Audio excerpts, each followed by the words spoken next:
Welcome back. All right, so first off, I got a new Seattle T-shirt because the jerseys aren't out until it looks like September on a retail level, maybe August through the team store. For me, somebody who's on the Canadian side of the border, so it ends up costing money in customs. I'll just wait till the retail ones are with Ben, and then we'll see. We'll see if he gets the dark one and the white one, or if he just gets the blue one. Odds are the way that things go with NHL jerseys, the first year you would think they'd make both available to everybody, but you may have to go to the team store to get the white one. That's possible, but we'll see, right? Okay, so I want to talk about Seattle, but first I want to talk about Vegas a bit. So when Vegas made their draft, a lot of people had a lot of questions regarding who they picked and why. So there were trades made in agreements for who you select or who you don't, and I'll go through the trades made by teams that Vegas was able to finagle. The Buffalo Sabres traded their 2017 sixth round pick in exchange for Vegas selecting William Carrier. Carrier's been a good player for Vegas. Florida traded Riley Smith in exchange for Vegas selecting Jonathan Marchessault and a 2018 fourth round pick. So they went, take Riley Smith. Oh, if you take Marchessault, that'd be great. So here's Riley Smith, and here's another draft pick just to sweeten the pot a bit.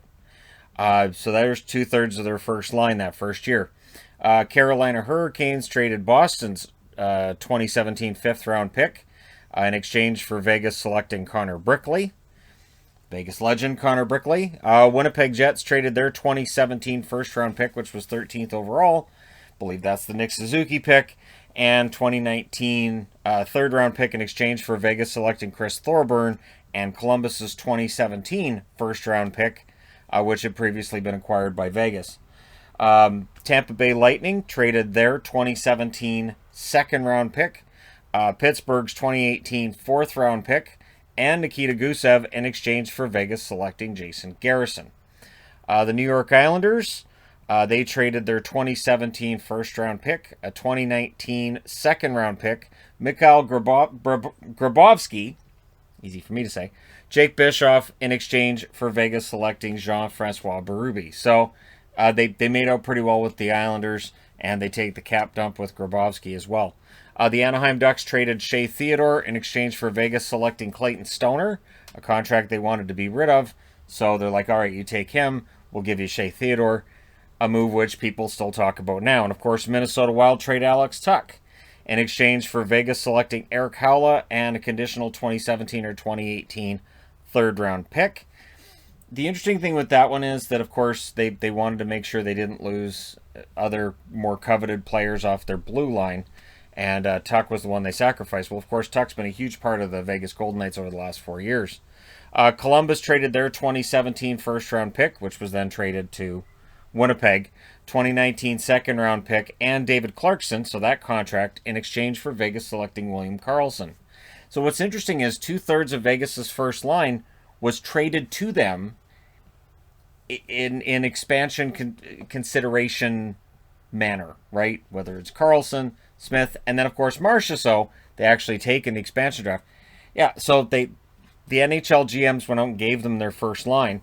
Pittsburgh traded their 2020 second round pick along with the basically saying, hey, if you guys take Marc-Andre Fleury, and Vegas going, okay. So they gave them a draft pick in order to take Marc-Andre Fleury. This is why GMs are a little bit more nervous this time around and a little bit less likely to make, the moves that people might be expecting from them. Now, after the draft, Trevor Van Riemsdyk and a 2018 seventh round pick were traded to Carolina for Pittsburgh's 2017 second round pick. David Schlemko traded to Montreal for a 2019 fifth round pick. Mark Mathot traded to Dallas for Dylan Ferguson and a 2020 second round pick. Alexei Emelin traded to Nashville for a 2018 third round pick. Calvin Pickard traded to Toronto for a 2018 sixth round pick and Tobias Lindbergh. And then Connor Brickley, Chris Thorburn, and Jean-Francois Berube all left as unrestricted free agents.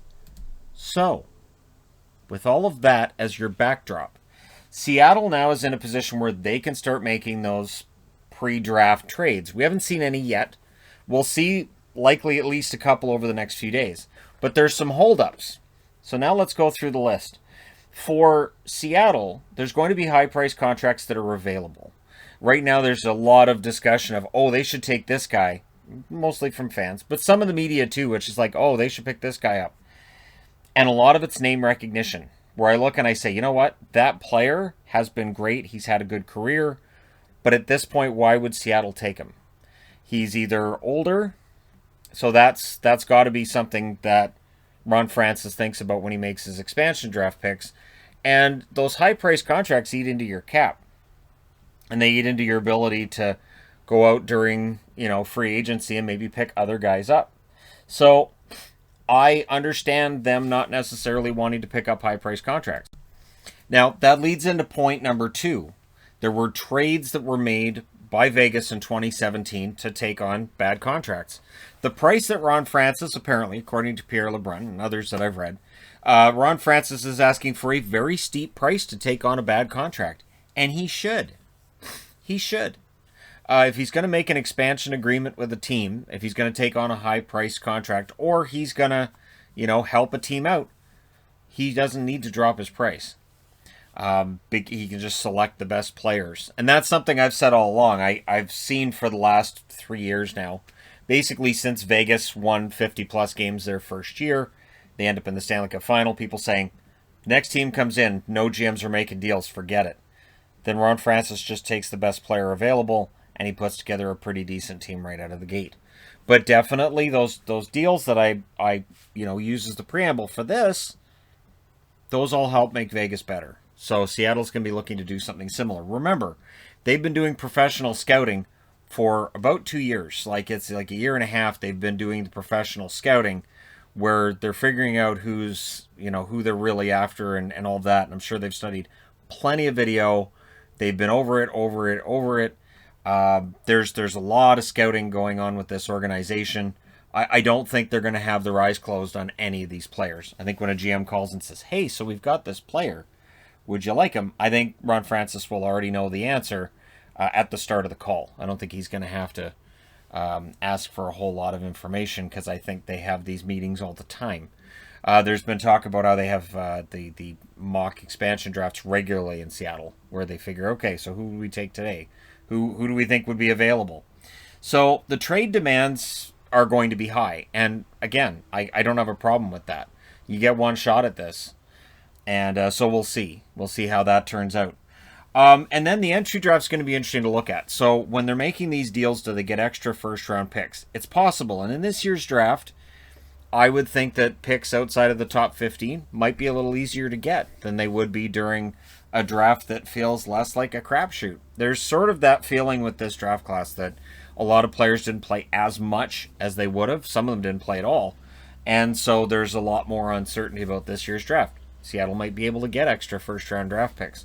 But again, if that's their demand, they want a first-round draft pick in exchange for taking on high-priced contracts, that makes a lot of sense. Vegas was getting first-round draft picks in 2017. There's no reason to think that there won't be first-round draft picks as a demand in 2021. Again, with that flat cap and a lot of teams being under the gun when it comes to the salary cap. And point 4 I want to talk about is there's no rush. So one thing with coming out of this expansion draft, I expect there to be a winners and losers aspect to this. I would expect article after article after article looking at, okay, here's who Vegas had when the expansion draft was done. Here's who Seattle has. How does it look? And we'll look back on it with the rose-colored glasses of, well, Vegas had a great first year, when the reality was, coming out of that expansion draft, nobody picked them to make the playoffs. Nobody picked them to be anywhere other than last in their division. Maybe second last, but probably last. And then they went on this incredible run. And a lot of that had to do with the Golden Misfits taking on that nickname and rolling with it. With the bond they had with the city, there were a lot of things that went right there for the team, for Vegas Golden Knights, for the team, and being the Vegas born and all of the other tragedy things that happened shortly before that season started. And just that bond between city and team was very strong. Seattle can't match that. But what they can do is they can look at this and say there's no rush. So again, this comes down to the whole name recognition thing. Ben Bishop today, it's announced, waived his no movement clause. He's 34 years of age. He missed all of last season with injury. He gets injured a lot. And I love Ben Bishop. I think he's a really good goaltender. I think he's underrated at times. But I don't think Seattle touches him. I think they're going to look for goaltenders that are capable right now. I also think they're going to look to the future. I don't know. I get the sense with Seattle, maybe we won't see as much of a we want to get into the cup chase immediately. It may be about drafting a decent team, like not drafting with the idea of, oh, well, we don't care, but there may not be that sense of urgency. Vegas right out of the gate, and basically ownership in Vegas made it clear that we want to win a Stanley Cup, and I think it was the first 6 years, he said, before they even added a player on the team. And that got updated, I think it was 5 years. And still there's this feeling that Vegas wants that right away. There are some dangers of picking up players that you can win with right now and sacrificing the future. I think Vegas has done a lot of that. It's worked out well for them so far. They have been an excellent team in the regular season. And then in the postseason, they've been to the Final Four regularly. So there's no reason to think Vegas has made major mistakes. Some minor ones, sure. But for Seattle, I don't think that template necessarily applies here.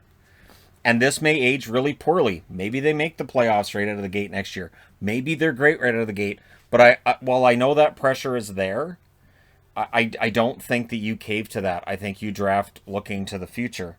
And that's why, again, the high-priced contracts, you don't want to take a lot of them on. You have to get to 60% of the cap with your expansion draft. That's the minimum, is 60% of the cap.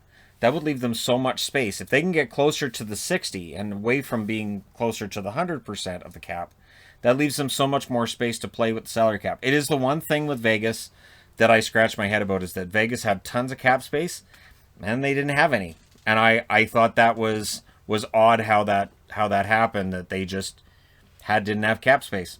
Now, that brings me to point 5, and it's kind of what I'm discussing throughout this, but I just want to make sure I didn't miss this. These notes are really for me in this video more than anything.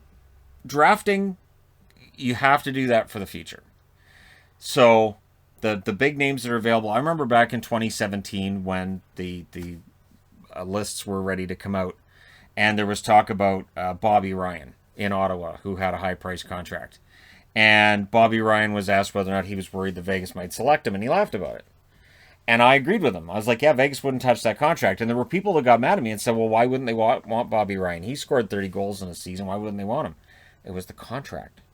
So there are a lot of players that we're going to see getting exposed in a couple of days that people are going to say, oh, you have to jump on that guy because of the player he's been. Because maybe he makes a lot of money and he's been a star at some point in his career. But for Seattle, you have to make your draft picks based on who they're going to be next season and beyond. So I think there's going to be a lot of big names out there. There's going to be a lot of "are you kidding?" from fans. But teams are going to make those big name players who make a lot of money available in some cases because they know Seattle's not going to touch them. And there are going to be a lot of calls between now and the 21st between Seattle and teams about who's getting taken and who's not. And, you know, the trades are likely going to happen. I would think over the next couple of days especially, we may see some movement with Seattle. But it'll be interesting. You know, it'll be interesting which NHL level player is the first to be acquired by Seattle, whether it's in the expansion draft or it's before that. And what kind of moves they make before expansion that may give us a tip of the hand, maybe it tips their hand as to what they're going to do in expansion. But I would expect probably maybe 2/3 of the players they pick being players that actually are still in the organization come the fall, just because that's how that works. You draft a bunch of extra players knowing that you're going to trade them after the expansion draft. Like I said, with the start of this, Vegas did it. I expect Seattle to do it as well. It's going to be very interesting to watch, though. Keep in mind there will be a live stream on the channel for when they reveal their expansion picks. I will also be doing videos once we have the protected lists known and on who I think gets picked from each team. But again, there will be deals made between teams and Seattle as to who they should or shouldn't take and who they want them to take and don't want them to take. So we'll see. This is probably the last time in my lifetime we'll see an expansion draft. I just feel that I don't think we see another expansion for quite a while. Do we eventually see teams relocate? Maybe. But in reality, I think this is probably the last expansion draft we're going to see for a very long time. And so I don't think you can overanalyze it because it's probably the last one. So let me know your thoughts in the comment section below as always. And I guess a question I might have is, which player are we not talking about who could end up going in the expansion draft to Seattle that could be a steal? And I'm talking like a William Karlsson level, probably lurking around in an organization's bottom 6, maybe a bottom 2 defenseman who could absolutely explode if given an opportunity by a brand new team. Let me know your thoughts. Hit like and subscribe if you're browsing your way through. You just happened upon this video. And hey, thank you guys so much for watching, for all your support. I will talk to you again soon.